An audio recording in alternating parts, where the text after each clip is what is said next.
Mateus, capítulo 6, a partir do verso 25, a santa palavra do Senhor nos diz o seguinte: por isso vos digo, não andeis ansiosos quanto à vossa vida, pelo que haveis de comer ou pelo que haveis de beber, nem quanto ao vosso corpo, pelo que haveis de vestir. Não é a vida mais do que o mantimento, e o corpo mais do que o vestuário? Olhai para as aves do céu, que nem semeiam, nem cegam, nem juntam em celeiros, e o vosso Pai Celestial as alimenta. Não tendes vós muito mais valor do que elas? E qual de vós poderá, com todos os seus cuidados, acrescentar um côvado à sua vida? E quanto ao vestuário, por que andais solícitos? Olhai para os lírios do campo, como eles crescem, não trabalham, não fiam. E eu vos digo que nem mesmo Salomão, em toda a sua glória, se vestiu como qualquer deles. Pois se Deus assim veste a erva do campo, que hoje existe e amanhã é lançada no forno, não vos vestirá muito mais a vós, homens de pequena fé. Até aqui. Curve mais uma vez a sua cabeça. Vamos novamente ao Senhor em oração. Senhor Deus, nosso Pai, tem misericórdia de nós nesta manhã, Senhor. Nos auxilia com Teu Santo Espírito. Tem misericórdia de mim, pó e pecado. Quem sou eu para proclamar a Tua santa palavra? Tem misericórdia.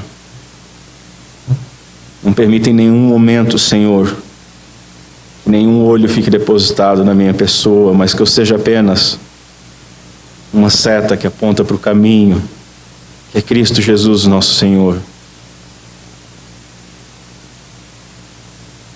Glorifica o nome do Teu Filho em nosso meio. Nos ajuda com a nossa pouca fé. Nos ajuda a nos livrarmos da ansiedade que tanto mal nos faz. Pedimos essas coisas, Senhor, no nome santo de Cristo Jesus. Amém.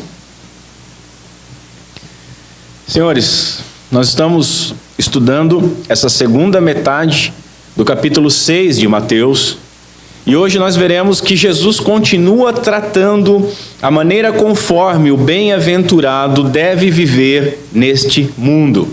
Nós não fomos chamados para vivermos como eremitas, para sermos sacados da sociedade e nos isolarmos em algum lugar.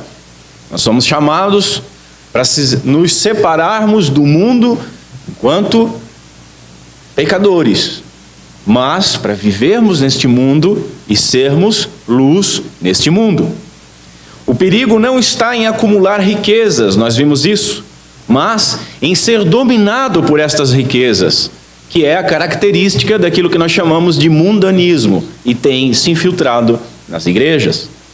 Uma vez estabelecido o real problema com o acúmulo de riquezas, Jesus agora traz luz a algo que pode ser tido como inocente, como justo, que é a preocupação com nós mesmos, que é a preocupação com os nossos dependentes sobre aquelas coisas mais básicas: bebida, comida, vestuário. A mentalidade mundana faz com que o homem ele se preocupe em demasia com as coisas materiais.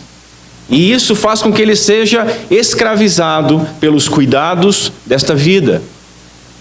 O amor do dinheiro produz ansiedade naqueles que não têm recursos.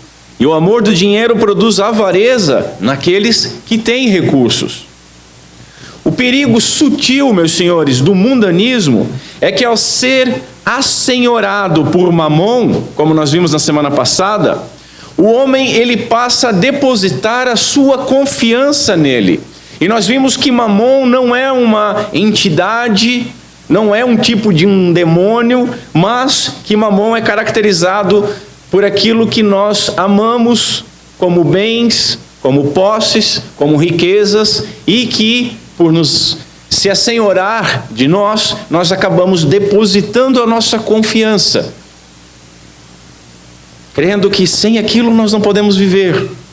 Se eu não tivesse seguro, se eu não tivesse a casa, se eu não tivesse carro, se eu não tivesse a poupança, se eu não tiver isso ou aquilo. Eis o risco que caem aqueles que se preocupam demais com a vida terrena, aqueles que têm o seu coração depositado no lugar errado. Veja bem, comida, bebida e roupa são preocupações sinceras e que por si só elas são justas. São justas. Contudo, elas transformam-se em algo pecaminoso. Pecaminoso. Quando elas roubam a paz por meio da ansiedade. Quando elas roubam a fé por meio da preocupação. Quando elas roubam a glória de Deus por meio da confiança depositada em algum ídolo, qualquer tipo de ídolo. De maneira que o desejo ganancioso de acumular riquezas e as preocupações cotidianas, simples, com as nossas vidas, são duas faces de uma mesma moeda, que é o mundanismo. Um lado quer acumular demais, mas do outro lado se preocupa com o básico.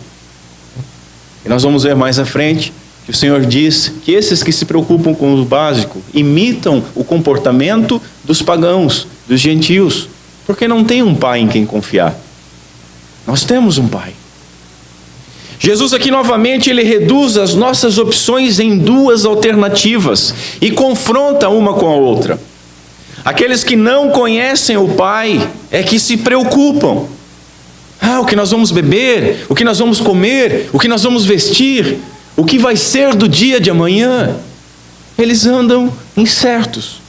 Já aqueles que conhecem o Pai, eles devem se preocupar com outras coisas. O que deve estar no centro da sua preocupação é o reino de Deus e a sua justiça. Pois eles confiam em Deus e creem que Deus sabe de cada uma das suas necessidades e creem que Deus supre cada uma das suas necessidades. Em outras palavras, a nossa escolha básica quanto a qual dos dois senhores, qual dos dois mestres nós desejamos servir, afetará radicalmente a nossa atitude para com ambos. Como é que nós olhamos para Deus? Como é que nós olhamos para o mamon que nós escolhemos? Como é que nós olhamos para o reino de Deus? E como é que nós olhamos para as nossas necessidades diárias? Seguimos a Deus ou seguimos a mamon? Nós vamos nos debruçar sobre esta passagem que nós lemos, tanto hoje quanto na próxima semana. Hoje nós vamos observar essa passagem de uma forma negativa e na semana que vem de uma forma positiva. Hoje nós vamos abordar 3 questões aqui nesse texto. Primeiro, a inutilidade da preocupação. Depois nós veremos aquilo que Jesus não disse de maneira alguma. O que ele não quis dizer com essa passagem. E por fim nós veremos o que o nosso Senhor espera de nós. Semana que vem, nós vamos ver de forma positiva, como eu falei, a rica instrução em se observar e aprender com a criação. E não apenas isso, e entender que o valor do homem é superior que do resto da criação. Desta maneira, antes de nos convocar a agir, Jesus ele nos convoca a pensar. Ele nos convida a examinar de maneira clara e de maneira fria as alternativas que nos foram expostas, pesando elas com todo cuidado. Queremos acumular tesouros? Então qual das duas possibilidades é mais durável? Aquele que a traça corrompe ou aquele que é depositado nos céus? Queremos ser livres e objetivos nas nossas atividades? Queremos servir melhor? Então nós devemos considerar qual dos dois senhores nós vamos servir. Sendo assim, o primeiro ponto é a inutilidade da preocupação. Notem o que nosso Senhor fala: qual de vós poderá, com todos os seus cuidados, acrescentar um côvado à sua vida ou à sua estatura. Veja, nós precisamos compreender essa expressão. Essa expressão é quase pitoresca, mas ela é maravilhosa. Jesus aqui ele usa um termo que pode significar altura, estatura, ou tempo de vida, extensão de vida, estatura ou extensão. Um côvado, para quem não sabe, é uma medida de mais ou menos 45 centímetros. É uma medida que, se comparada a outras medidas, é uma medida pequena dentro da cultura judaica. Como se nós falássemos um palmo. Creio que a maioria dos adultos que me ouvem hoje jamais iriam querer aumentar 45 centímetros. Não, acho que não é um anseio de nenhum dos senhores. Eu, pelo menos, ficaria com 2,20 metros. Com todos os problemas que eu tenho na coluna, ia ser deslumbrante, né? Nenhum de nós quer ser tão alto, eu acredito. Acho que nem os mais baixinhos. 45 centímetros, eu acho que não. Então a expressão ela é melhor compreendida, até mesmo pelo que Jesus quer falar, quando nós entendemos como tempo decorrido. Onde um côvado significaria um curto intervalo, um palmo, um curto intervalo de tempo, um dia, uma hora, ou talvez ainda um minuto. Portanto, Jesus questiona se alguém, com todos os seus cuidados, e essa palavra aqui é muito interessante, porque essa palavra aqui é o mesmo termo que é proibido no verso 25. Não andeis cuidadosos, não andeis ansiosos. É o mesmo termo, e a gente vai estudar até mais isso na próxima semana. Mas aqui, com todos os seus cuidados, quem? Com toda a sua ansiedade, com toda a sua preocupação, quem pode acrescentar 1 minuto à duração da sua vida? Se formos olhar de forma pitoresca, quem que pode, com todo o seu esforço, aumentar 45 centímetros na sua altura? É impossível. A Nova Tradução na linguagem de hoje nos ajuda, ela diz assim: e nenhum de vocês podem encompridar a sua vida, por mais que se preocupe com isso. A NVI ainda diz: ninguém pode acrescentar 1 hora que seja a sua vida. Ou nós podemos, ou algum dos senhores imagina que pode aumentar 1 hora ou 1 minuto a sua vida. Senhores, a ansiedade é inútil.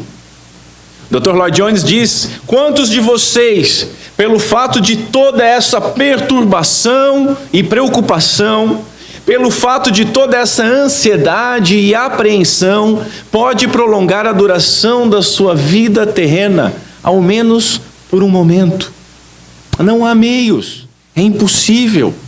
Todos os esforços, todos os cuidados, toda a provisão, toda a ansiedade nunca serão suficientes para aumentar nem mesmo 1 segundo em nossa vida.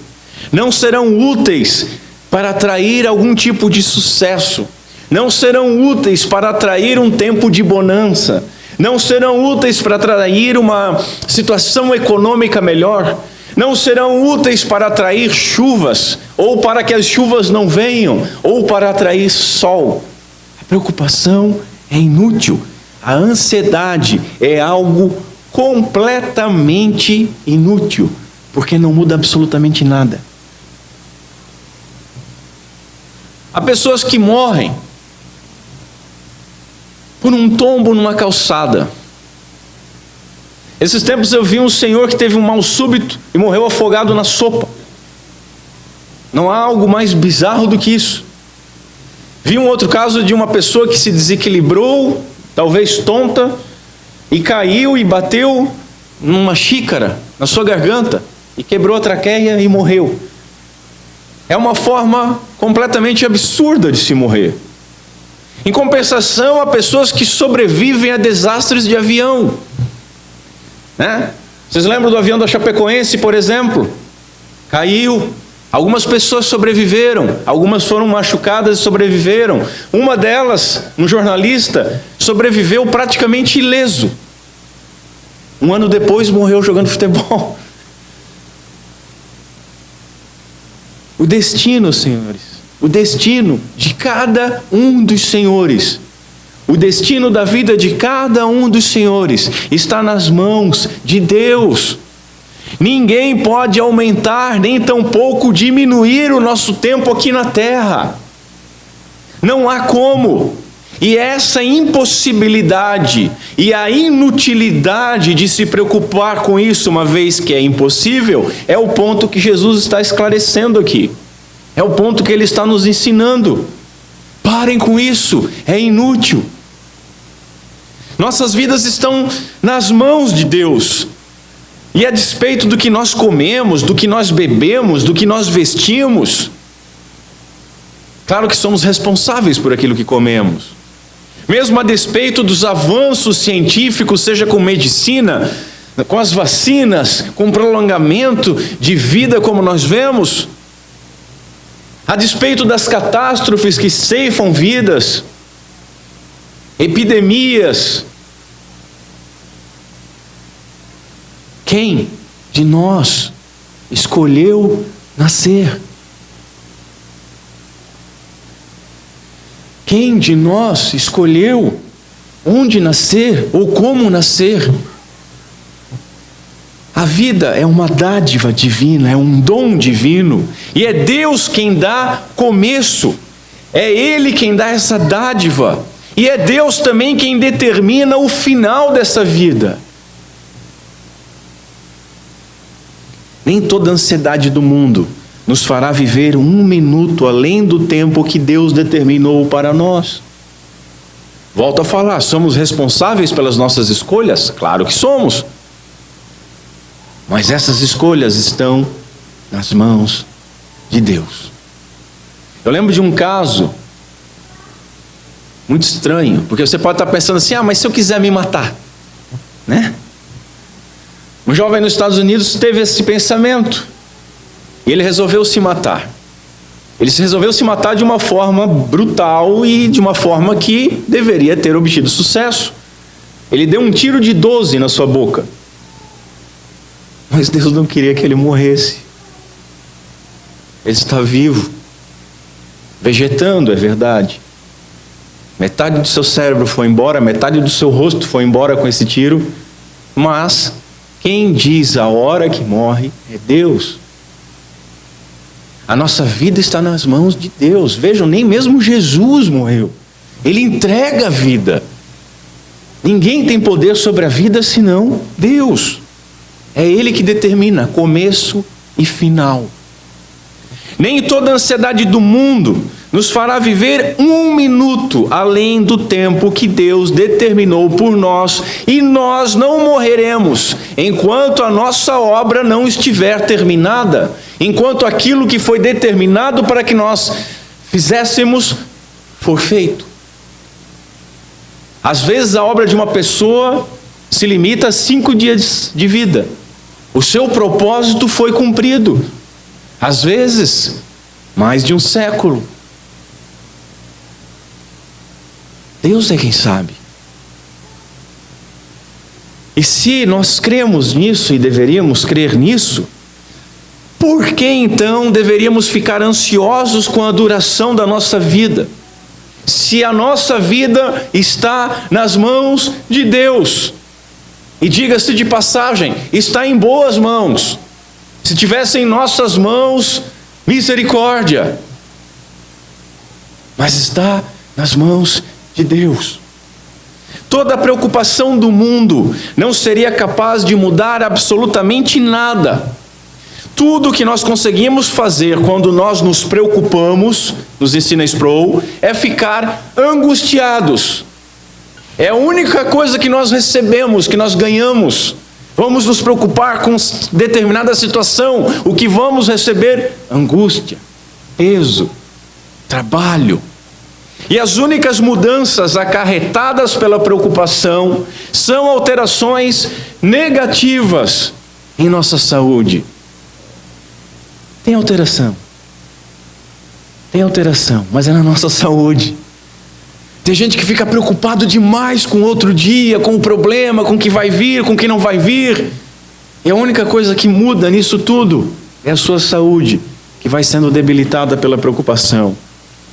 Diz um teólogo que é mais provável que a preocupação abrevie a vida do que prolongue. Se ficarmos preocupados, nos ensina Spurgeon, se ficarmos preocupados, fosse de alguma utilidade, qualquer utilidade que fosse, poderia haver alguma desculpa. Mas, como não traz nenhum bem, vamos parar de fazê-lo.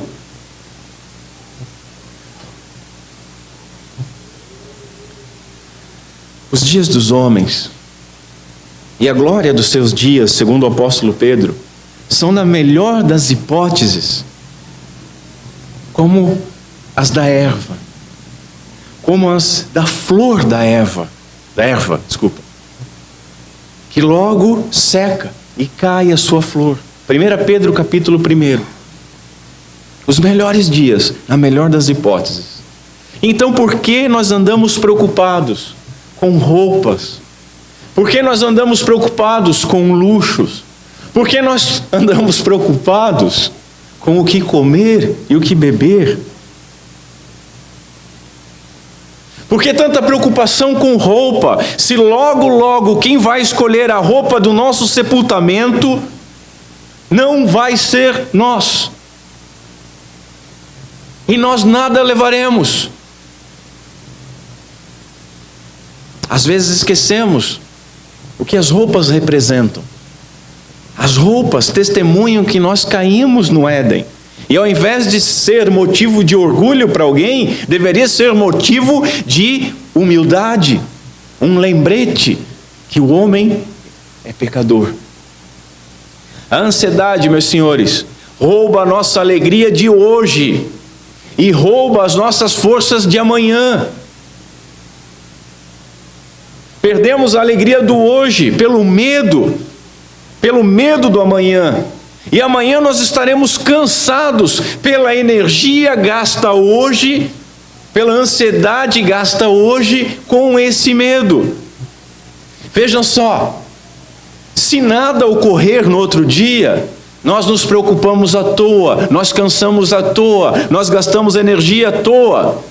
Mas, se algo de fato ocorrer, nós vamos sofrer 2 vezes pelo mesmo problema. É inútil. O ansioso, ele busca tirar as rédeas da sua vida das mãos de Deus.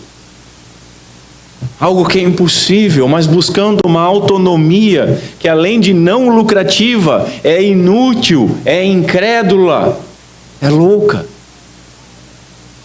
Não sejamos ansiosos, mas gratos pelo que recebemos e confiantes de que o Pai nos tratará muito melhor do que nós merecíamos. Veja a lição que Paulo dá em 1 Timóteo, no capítulo 6. Ele diz o seguinte: mas é grande ganho a piedade com contentamento. Nota o que ele está falando. Ser grato pelo que nós temos é uma fonte de grande ganho. Ser grato por aquilo que Deus nos deu é uma fonte de grande lucro e de lucro eterno. E mais, é uma fonte de uma vida sem ansiedade. A nossa vida já é dura que chega para nós carregarmos mais uma coisa.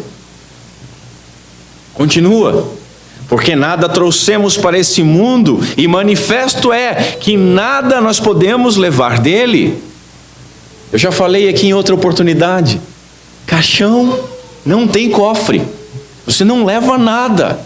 Jó nos ensina isso: nu saí do ventre da minha mãe e nu voltarei. Portanto, continua Paulo, tendo porém sustento e com que nos cobrirmos, estejamos com isso contentes. Recebemos vida gratuitamente. Recebemos a salvação imerecidamente. Tendo o sustento, tendo o que vestir, sejamos gratos, pois Nós devemos aprender com o nosso Senhor. A vida é muito mais do que o alimento, e o corpo é muito mais do que as roupas. Paulo ainda adverte na mesma passagem: mas os que querem ser ricos caem em tentação e em laço e em muitas concupiscências loucas e nocivas, que submergem os homens na perdição e na ruína, porque o amor ao dinheiro é a raiz de toda espécie de males. E nessa cobiça, alguns se desviaram da fé e se transpassaram a si mesmos com muitas dores. Mas tu, ó homem de Deus, foge dessas coisas e segue a justiça, a piedade, a fé, o amor, a paciência e a mansidão. Spurgeon nos ensina que nós devemos nos preocupar muito mais com o modo como vivemos do que com o que nós comemos. Qual é a sua preocupação? O espiritual deve estar antes do corporal. Aquilo que é eterno deve estar antes do que é temporal. Assim, a ansiedade é completamente inútil. Em segundo lugar, vamos ver aqui o que Jesus não ensinou nessa passagem. E eu vou destacar 3 coisas que o Senhor não prometeu nessa passagem. Primeira, Ele não prometeu que nós estaríamos isentos de trabalhar. A tradução "não vos preocupeis", que ocorre em muitas Bíblias, pode dar uma ideia errada, uma ideia enganosa de relaxo. Não se preocupa, não esteja ansioso. Quanto ao nosso sustento atual, nós podemos e devemos usar os meios legítimos para conseguir esse sustento, porque do contrário, nós estaremos tentando a Deus, nos ensina um puritano. Temos que trabalhar. Vida relaxada, vida desocupada, vida despreocupada, vida inconsequente é algo totalmente diferente do que o nosso Senhor Jesus Cristo ensinou e do que toda a Escritura Sagrada ensina. E nós não temos autorização para nenhuma destas opções. Jesus não nos chama a uma vida relaxada. Jesus não nos chama a um deixa a vida me levar. O que Ele nos proíbe é de uma vida ansiosa por causa de preocupações. Existe uma enorme diferença entre previsão e preocupação. E o que Jesus reprova é essa última, a preocupação. Nós devemos ser prevenidos. Veja o seguinte: não há aqui alguma proibição de um planejamento, de um acúmulo de reserva. Não, senhores, desculpa, mas Jesus não era socialista. Pode acumular uma reserva sim, de uma previdência, de uma poupança. O que Ele proíbe é a ansiedade com estas coisas.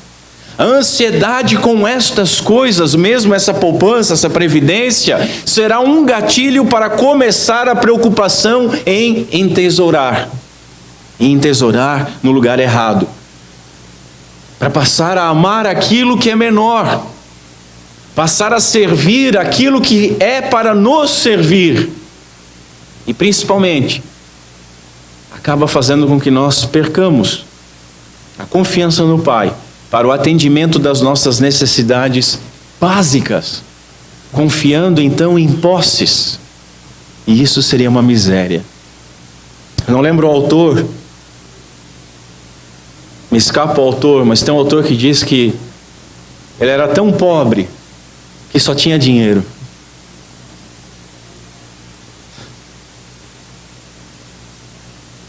É correto, meus senhores, fazer uma provisão cautelosa para o futuro, mas a fadiga excessiva, aquela preocupação desgastante, a ansiedade que atormenta e tira o sono e tira a paz, tudo isso está errado. Tudo isso não deve encontrar lugar no coração do cristão, do regenerado, do bem-aventurado. Um lavrador, ele tem que semear na época correta, para aproveitar a temporada de chuvas, ou de frio, ou de sol, sei lá, imagine qualquer tipo de semente diferente, para no fim de um determinado tempo, colher, e tem um tempo certo para colher, tem uma época propícia. O trabalhador deve preocupar-se em trabalhar a terra, a qualidade da semente, a qualidade do adubo. Ele tem que espantar as pragas de alguma forma, e ele tem que colher, porque as coisas não se colhem sozinhas. Assim também, um estudante, ele deve preocupar-se em estudar, ele deve fazer as lições, ele deve ler o que é mandado ler, ele deve se preparar. Da mesma forma, um desportista, ele tem que treinar, ele tem que ter regras, ele tem que ter uma vida regrada, ele tem que se alimentar e dormir direito, ele tem que observar os adversários como estão treinando, cada um fazendo o seu melhor, todavia sem preocupações ansiosas, temerosas, com possíveis problemas ou possíveis resultados negativos. Preocupação com o resultado negativo nos paralisa. Você começa a fazer uma coisa já pensando, e se der errado? Faça o seu melhor. Se der errado, você sabe que você fez o seu melhor. E aprove a Deus que não desse certo. Caso aprover a Deus que por algum motivo nós venhamos a perder o fruto do nosso trabalho, seja por alguma catástrofe, seja por roubo, seja por qualquer coisa, Ele deu a vida, Ele deu o corpo. Será que Ele não nos proveria as menores coisas? Quem é o Deus que você segue? O bem-aventurado, ele deve trabalhar para ganhar sua vida. Não somos convidados a cruzar os braços e determinar que Deus proverá. Deus deu ordens, e deu ordens claras. Em Gênesis, vocês vão ganhar o pão com o suor do rosto.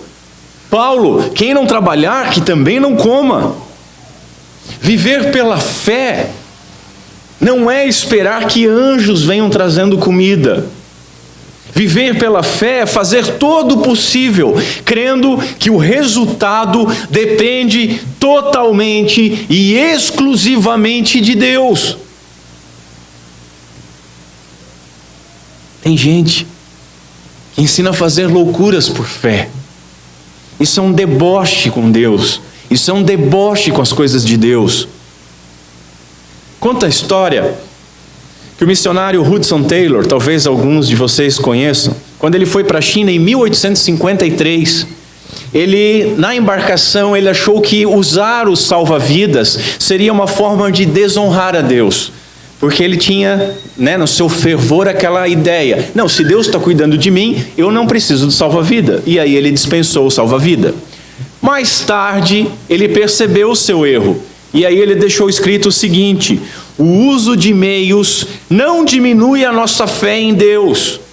E a nossa fé em Deus não impede que nós usemos qualquer meio que Ele tenha fornecido para a realização dos seus propósitos. E, meus senhores, o trabalho é um meio. Deus nos abençoa através do trabalho. O trabalho é um meio. Segunda coisa que Jesus não ensinou: nós não estamos isentos de auxiliar o próximo. O auxílio, a ajuda é outro meio. Tem pessoas que acham que se alguém precisou ajudar, então não é Deus. Olha o nível de fé e de entendimento bíblico e de cosmovisão que a nossa geração tem. Você toma um remédio, e aí vem quando é ainda o ateuzinho Nutella, tudo bem, mas às vezes é o crentinho Nutella, dizendo o seguinte: não, você não pode dizer que foi curado por Deus, porque você fez o tratamento. Você não demonstrou fé. Tem alguns lobos, alguns cães travestidos de pastores, que ensinam os seus membros a não se utilizarem dos meios que Deus deu sabedoria para o homem prover. Se você procurar ajuda médica, você demonstra falta de fé. Mas não se enganem, Quando eles ficam doentes, eles são os primeiros a estarem nos melhores hospitais, com o dinheiro daquelas pessoas que não estão gastando para ir no médico, para dar para eles. Isso é deboche. O bem-aventurado, ele não pode lavar as mãos diante das dificuldades do próximo. O bem-aventurado não pode dizer, Deus lhe abençoe, e virar as costas. Pode ser que esse Deus lhe abençoe não seja suficiente, porque Deus quer abençoar, mas quer abençoar de outra forma. Tiago nos diz o seguinte: e se o irmão ou a irmã estiverem nus e tiverem falta de mantimento cotidiano, e algum de vós lhe disser, ide em paz, aquentai-vos e fartai-vos, e não lhe derdes as coisas necessárias para o corpo, que proveito virá daí? Assim também a fé, se não tiver obras, é morta em si mesmo. Quantas pessoas dizem hoje em dia ainda, vão em paz, que Deus os abençoe. Muitas vezes, meus senhores, o pão diário do nosso irmão está na nossa despensa. Muitas vezes, o valor do pão diário do nosso irmão está no nosso bolso, está nas nossas carteiras. Talvez o pão diário dos nossos irmãos esteja na nossa mesa, e ele deveria estar ali sentado conosco. Amar ao próximo como a nós mesmos é o segundo grande mandamento, totalmente inseparável do primeiro, que completa o resumo de toda a lei de Deus, segundo o nosso Senhor Jesus Cristo. E isso é verdadeiro a tal ponto que o apóstolo João escreveu que quem não ama o seu irmão, que vê, é mentiroso. Ele é mentiroso. Porque como é que ele vai amar a Deus que ele não vê, se quando o irmão que está na frente dele, com necessidade na frente dele, ele não demonstra amor? Parece significativo, ensina Stott, que no próprio Evangelho de Mateus, o mesmo Jesus que afirma que o nosso Pai alimenta e veste os filhos, um pouquinho mais à frente, ele diz que nós mesmos devemos alimentar os famintos e vestir os nus, e que seremos julgados de acordo com isso. E não há contradição nenhuma aqui. Nós não podemos isolar uma passagem bíblica e muito menos desprezar qualquer ensino bíblico. É sempre importante permitir que as Escrituras interpretem as Escrituras. O que nós pedimos na oração dominical, na oração do Senhor, na oração do Pai Nosso? Pedimos o pão nosso. Sendo assim, nós devemos dividir o nosso pão. O fato de Deus alimentar e vestir os seus filhos não isenta os cristãos da responsabilidade de serem agentes para isso. É a mesma coisa quando vem aquelas críticas ao calvinismo, né? Mas se Deus tem os seus eleitos, não precisa pregar o Evangelho. Deus mandou pregar o Evangelho. Como crerão se não há quem pregue?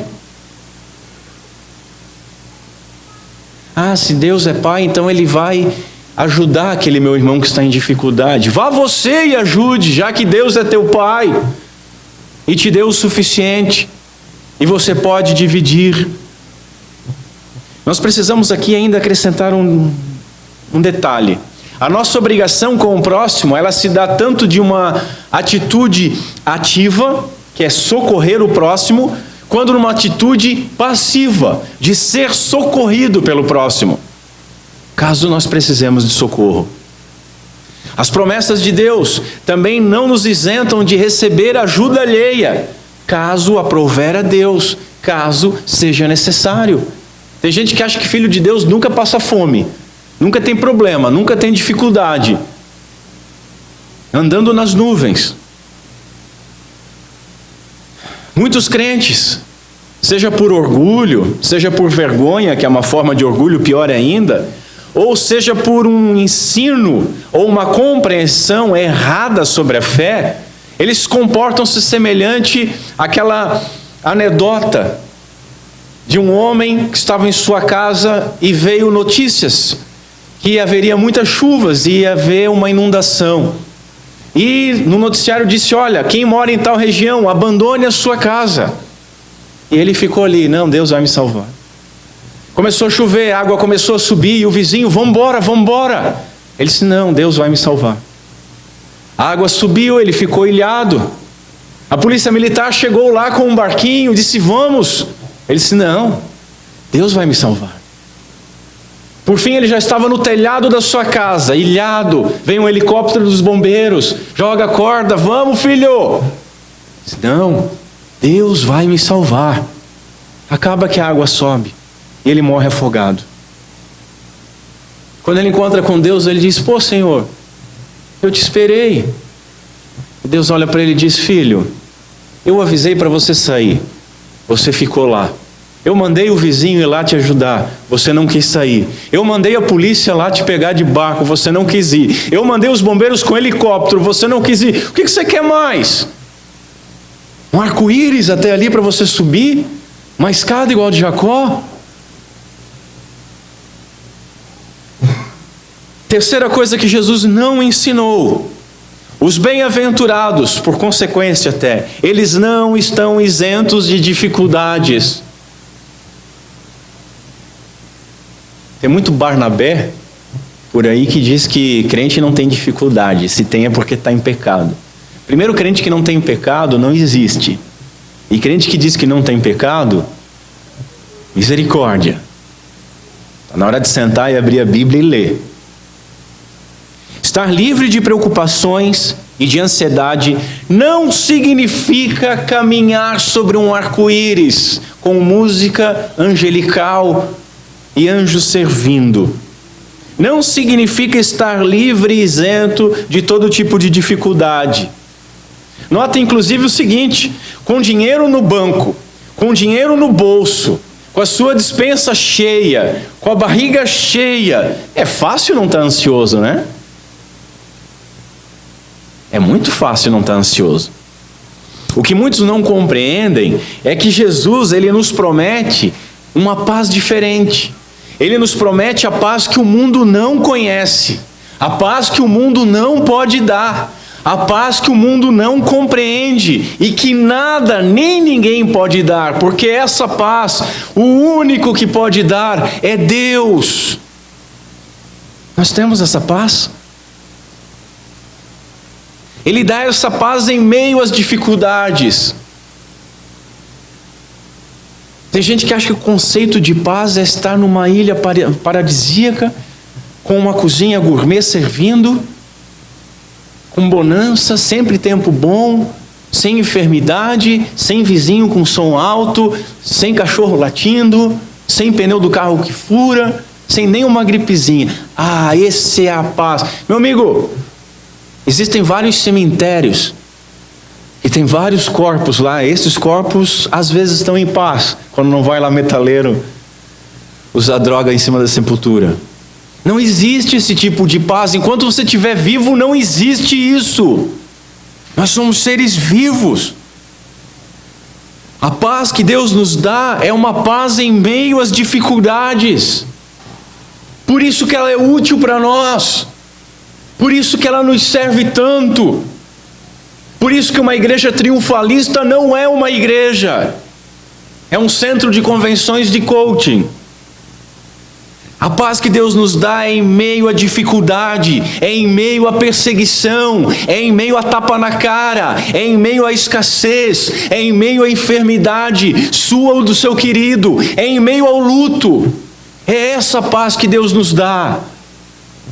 A paz de Deus, assim como a sua providência, não significa nos isentar de dificuldade, mas significa nos socorrer e nos manter firmes, ainda que nós estejamos andando pelo vale da sombra da morte. Essa é a paz. Com certeza, foi muito mais fácil para Jó glorificar a Deus quando nasceram os seus 10 primeiros filhos, do que glorificar a Deus quando eles morreram. Mas ele glorificou. O justo, que é alimentado e é vestido e é guardado pelo Pai, segundo as promessas bíblicas, ele recebeu do Filho uma promessa estranha, uma promessa que muita gente queria esquecer, e uma promessa que se cumpre: no mundo tereis aflições. Nos foi prometidas essas aflições, e nós passamos por elas, e ainda foi dada uma instrução junto com essa afirmação: vocês vão sofrer aflições, mas tem de bom ânimo. Nós temos tido bom ânimo, ou temos andado ansiosos, preocupados, cabisbaixos? Observe o que Jesus diz: não se vendem 2 passarinhos por um ceitil, por 1 centavo, e nenhum deles cairá em terra sem a vontade do vosso Pai. Que texto maravilhoso! Mas o que ocorre, senhores?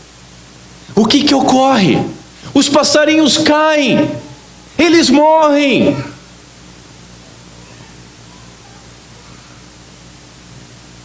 O que nós aprendemos disso? Nós aprendemos que a sua promessa não foi que os passarinhos não cairiam, mas que isso jamais aconteceria sem o conhecimento e o consentimento de Deus. É isso que nós temos que aprender. O mesmo ocorre conosco. O que Jesus diz? E até mesmo os cabelos da vossa cabeça estão todos contados. E o que acontece? Eles caem. De alguns dos senhores já caiu bastante. Eles caem. Nós passamos por dificuldades. Contudo, nós não passamos por dificuldades sem o conhecimento e sem o consentimento do Pai. Nós passaremos por muitas aflições. Contudo, ouça Jesus: não temais, mais valeis vós do que muitos passarinhos. Nós devemos ter certeza e confiança no cuidado do Pai, e saber que até a permissão para o sofrimento está sob o seu cuidado. Todas as coisas, diz Paulo, todas as coisas contribuem juntamente para o bem daqueles que amam a Deus, daqueles que foram chamados segundo o seu propósito. Essa expressão, todas as coisas, ela é bem abrangente. Ela inclui o tormento na vida de José, sendo vendido pelos irmãos, sendo escravizado, sendo preso injustamente. Todas as coisas inclui o tormento de Jó em perder os seus 10 primeiros filhos, em perder a sua saúde, os seus bens, os seus empregados. Inclui também aquelas coisas que nos acontecem. Todas as coisas, tanto as boas quanto as más, contribuem para o bem. Veja, são os filhos que são disciplinados, não os bastardos, mas os filhos. E muitas vezes Deus se utiliza de espinhos para efetuar tal disciplina. Pergunta para Paulo, pergunta sobre espinho na carne. Por conseguinte, nenhum espinho nos ferirá, nenhuma dor nos alcançará, nenhum fio de cabelo nosso cairá, sem o conhecimento, o consentimento do nosso Pai. Nós cremos nisso. Nenhum passarinho cai em terra sem a vontade do nosso Pai. Portanto, não temais, mais valeis vós do que muitos passarinhos. Jesus aqui, ele nos exorta, e nós temos que tomar cuidado quando ele fala aqui homens de pouca fé ou homens de pequena fé, porque é um sermão para discípulos. O sermão do monte nós temos visto desde o início. O Evangelho mostra, o Evangelho de Mateus revela Jesus Cristo como um rei, e nós, como bem-aventurados, os crentes, são membros desse reino. Eles são discípulos de Cristo, eles são bem-aventurados. E é para essas pessoas que Jesus está dizendo o seguinte: homens de pouca fé, homens de pequena fé. Jesus, ele exorta com amor aqui. Ele está dizendo: o Pai não vai vestir vocês. Se o Pai veste as plantas daquele jeito, Ele não vai vestir muito mais a vós, homens de pequena fé. Notem que há um certo carinho aqui. Notem que a pequena fé não deve ser rejeitada. Uma vez que nós aprendemos que a promessa de provisão contempla também os homens de pequena fé. Isso deve nos animar. O Pai veste os homens de pequena fé. Embora a fé seja fraca, contudo, eles são cidadãos do reino. Bem-aventurados. Eles receberam a sua medida de graça. E ainda que a fé desses homens, ainda que a nossa fé seja do tamanho de uma semente de mostarda, nós só temos essa fé porque o Espírito Santo nos deu essa fé. E a porção que nós recebemos nos basta. Nos basta tanto para nós sermos salvos, quanto para remover montanhas. Sendo assim, nós devemos remover e lançar no mar as montanhas de ansiedade que paralisam a nossa vida. As montanhas de ansiedade e de insegurança que nos fazem perder o temor e o louvor a Deus e temer as circunstâncias. As montanhas de preocupações que tiram o nosso sono, que tiram a nossa saúde. Porque tudo isso é pesado e é inútil e não pode passar pela porta estreita. Vamos nos livrar disso. Veja, nós não fomos comprados nem por ouro, nem por prata. Nem todo o ouro do mundo poderia salvar alguém. Nós fomos salvos pelo sangue do nosso Senhor Jesus Cristo. Cidadãos do reino. Nós não fomos destinados ao fogo como as ervas secas. Semana que vem nós vamos ver a respeito dessas flores, os lírios do campo, que lírios não é exatamente lírio, é uma planta qualquer, florida. E ele fala também da erva do campo. E essa erva, Jesus diz, quando seca, é lançada no fogo. O que ele está dizendo aqui era uma prática comum. Naquela época não existiam os fluidos para acender o seu fogo, como nós temos hoje. Então o que as mulheres faziam para acender o fogo, para assar pão? Elas pegavam essas ervas, elas pegavam fogo mais fácil, eram mais sequinha, e depois que dava uma certa labareda, aí pegava na madeira. Por mais bonitas que sejam, por mais verdinhas que sejam, estavam destinadas ao fogo. Mas nós não. Os bem-aventurados não estão destinados ao fogo, mas ao reino de Deus.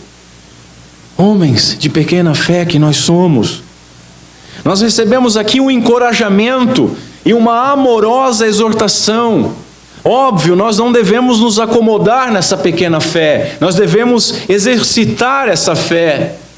Diz o puritano que se nós tivéssemos mais fé, nós teríamos muito menos preocupações, o que é óbvio. Então que nós juntemos as nossas vozes e clamemos junto com os apóstolos: acrescenta-nos, aumenta-nos a fé, Senhor. Que nós clamemos e juntemos as nossas vozes com o pai daquele menino que estava endemoniado: eu creio, Senhor, me ajuda na minha incredulidade. Em terceiro e último lugar, o que Jesus espera de nós? Primeiro, orar deve ser a primeira coisa que nós fazemos. Pai nosso que estás nos céus, dá-nos hoje o nosso pão diário. Orar é a primeira coisa. Por que nós esperamos a dificuldade chegar para depois orar? Ore sempre, ore o tempo todo. Ore pelo seu trabalho, ore pelo seu patrão, ore pelos seus funcionários. Ore e peça para você ser mais produtivo. Peça para a sua empresa ser mais produtiva. Peça perdão por você não ter se dedicado como deveria ao seu trabalho, uma vez que você deveria executá-lo como que para Deus e não para homens. Peça, se for o caso, um trabalho se você não tem. Ou peça um trabalho melhor se você não está satisfeito com o seu. Vá atrás do trabalho. Vá atrás de melhorar. Capacite-se. Aprenda a gastar de maneira prudente. E peça o seu pão diário. Nós cremos naquilo que nós pedimos ou lançamos palavras ao vento?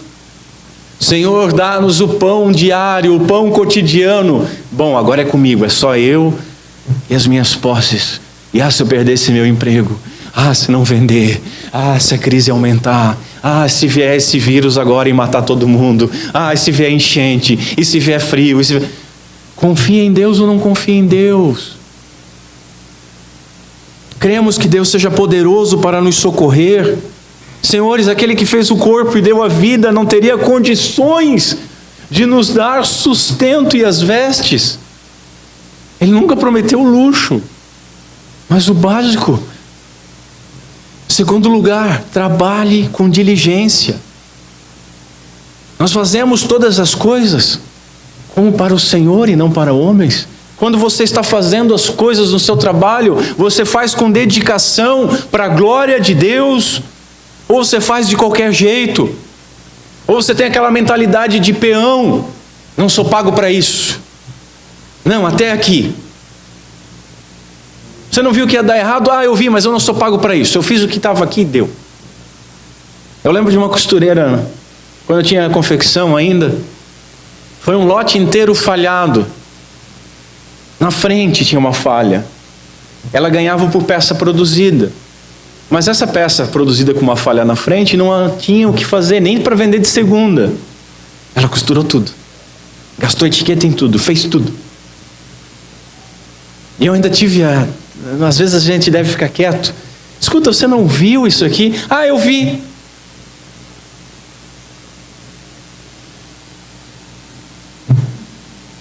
Bom, não sejamos assim. Não sejamos assim. Nós trabalhamos para ter o que comer. Nós temos que trabalhar para ter o que vestir, não é isso? Nós não trabalhamos para isso. Nós não pedimos o pão diário. Então por que ansiedade? Não confiamos na nossa oração? Porque no nosso trabalho a gente não pode confiar 100%, a gente só tem que confiar. No nosso patrão, nos nossos empregados, nós não podemos confiar 100%, nem no governo, nem em nada. Mas em Deus nós não confiamos. A nossa função é trabalhar da melhor maneira possível. Quem não trabalhar, que não coma. Se nós trabalhamos, confiemos em Deus, que Ele irá nos alimentar e nos vestir. E se estivermos sem trabalhar por algum motivo, clamemos a Deus, pois o justo deve confiar que o Senhor jamais deixará faltar o seu pão. Terceira aplicação, devemos auxiliar uns aos outros. Nós somos uma comunidade, nós somos uma igreja, nós somos membros do mesmo corpo, cuja cabeça é Cristo Jesus. Nós temos que entender isso. Não deposite os seus olhos somente no seu umbigo. Não busque tesouro somente para a sua mesa e para a sua despensa. Olhe ao redor. Olha o que diz Paulo. Se alguém não tem cuidado dos seus, e principalmente dos da sua família, negou a fé e é pior do que o infiel. Verso que a gente nunca ouve, né? Parece que não está na Bíblia, mas está. Nós temos essa responsabilidade. Ajude, mostre o seu amor ao próximo. O bem-aventurado, lembram como nós vimos as bem-aventuranças? O bem-aventurado dá a quem pede, não vira as costas ao que pede emprestado.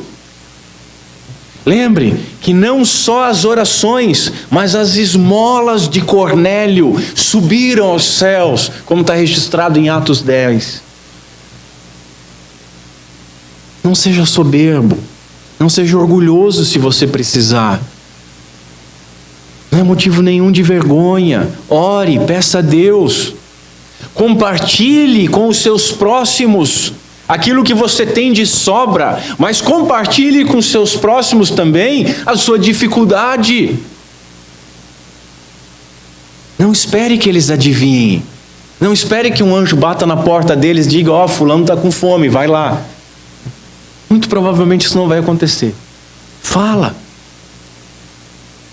Olhe para os lados. Não espere a barriga do seu irmão roncar para você oferecer alguma coisa. Você começa a ver que o irmão está mais cabisbaixo, você começa a ver que ele está com outro tipo de roupa, você começa a ver que ele, vamos fazer tal coisa? Não. Chega e intima. Irmão, você está precisando de alguma coisa? Eu estou aqui para ajudar.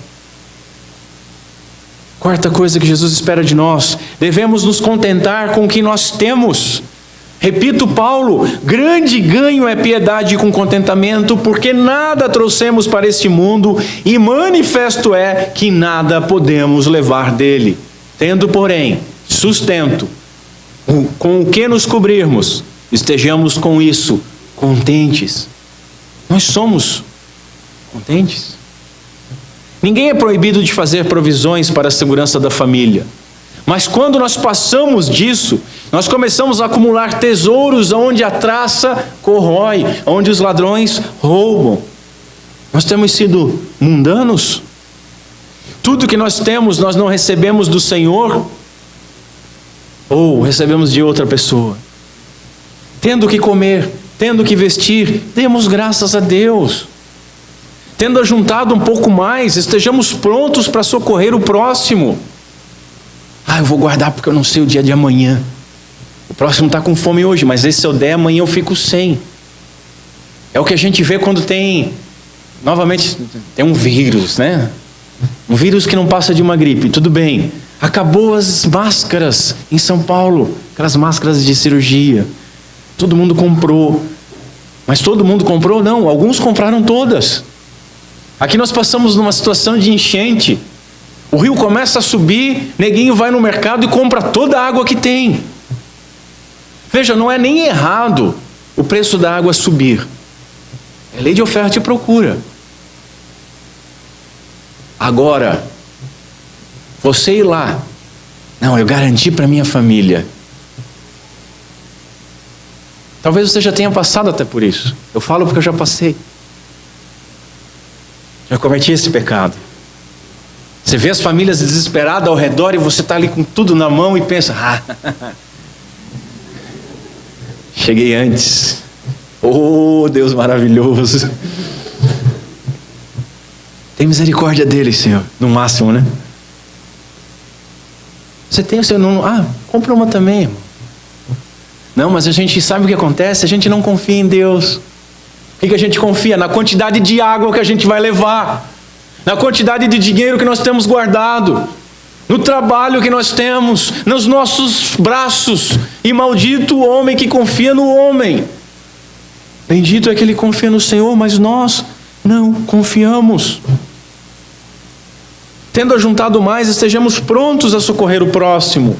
Tendo passado ou estando passando em uma situação de escassez, continuemos glorificando a Deus e peçamos ajuda, não é vergonha. Só se você chegar no irmão e falar, irmão, estou com uma dificuldade, ele dizer, acho que você tem pecado na sua vida. Aí dá um pescotapa nele, bota para o chão. E não senta mais com esse tipo de gente. Peçamos ajuda. Senhores, entenda o seguinte: se aprouver a Deus permitir que nós passemos por uma situação de dificuldade, Ele permite para que o seu nome seja glorificado, tanto na comunhão dos irmãos, quanto na piedade dos irmãos. Nós não entendemos essas coisas. Nós achamos que vida com Deus é só mar de rosa. Não, Deus é glorificado também nessas coisas. Lembram dos discípulos? Senhor, vamos entender teologia com Jesus. Senhor, quem pecou para que este fosse cego? Ele ou seus pais? O que Jesus diz? Nenhum deles pecou.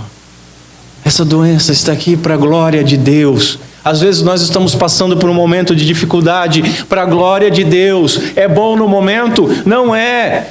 Mas é para a glória de Deus, confiemos nele. Esse é a última coisa, o último ponto do que Jesus espera de nós. Devemos confiar em Deus. Nós temos medo da nossa barriga roncar, senhores? A barriga de Jesus roncou por pelo menos 40 dias e 40 noites. Nós temos medo de não termos o que vestir? As vestes de Jesus foram rasgadas, divididas, e um foi sorteado entre os guardas. que o crucificaram, e ele foi crucificado por nós, nu. Nós temos medo de não termos onde abrigar a nossa família? Jesus não tinha onde reclinar a sua cabeça. Nós temos medo da aflição? Jesus, aquele que chegou num momento de desespero, de tanta aflição que chegou a suar sangue, esse Jesus, ele garantiu que nós teríamos aflições no mundo. Homens de pequena fé que nós somos, confiemos somente em Deus, e confiemos em sua infinita graça e misericórdia, e não em nossas próprias forças, e não em nossas próprias posses, e não nos ídolos e mamons que nós temos feito, mas em Deus. Ouçamos o Senhor. Não andeis, pois, inquietos, dizendo o que comeremos, ou o que beberemos, ou o que vestiremos, porque essas coisas os gentios procuram. De certo, o vosso Pai Celestial bem sabe que necessitais de todas essas coisas, mas buscai primeiro o reino de Deus e a sua justiça, e todas estas coisas vos serão acrescentadas. Luxo? Não. O que comer, o que beber, o que vestir. Nós confiamos na promessa de Deus, que Deus tenha misericórdia da nossa pequena fé. Vamos ficar em pé. Curve a sua cabeça.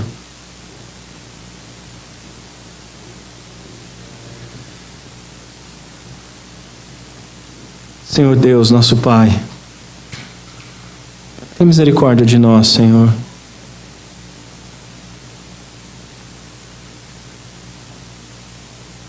Como nós somos nécios, como nós somos tolos, como a nossa profissão de fé é negada por aquilo que nós fazemos e pensamos, como a nossa profissão de fé é negada pelos medos e ansiedade que carregamos. Senhor, perdão. Não permita que seja assim mais. Tem misericórdia de nós. Que nós possamos entender que o Pai nos observa, nos cuida, que a nossa vida está em suas mãos. Que não é a nossa preocupação, a nossa ansiedade que vai mudar alguma coisa. Quem muda é Deus. Nós trabalhamos, nós ajudamos uns aos outros, mas é Deus quem dá, é Deus quem tira, é Deus quem provém, é Deus quem segura um pouco. E que nós possamos em todas essas situações estarmos preparados para glorificarmos a Deus, não somente pelo bem que recebemos, mas também pelo mal que nos aflige. Tem misericórdia de nós, Pai. Glorifica o nome do Teu Filho em nossas vidas. É o que nós te pedimos, no nome santo de Cristo Jesus. Amém.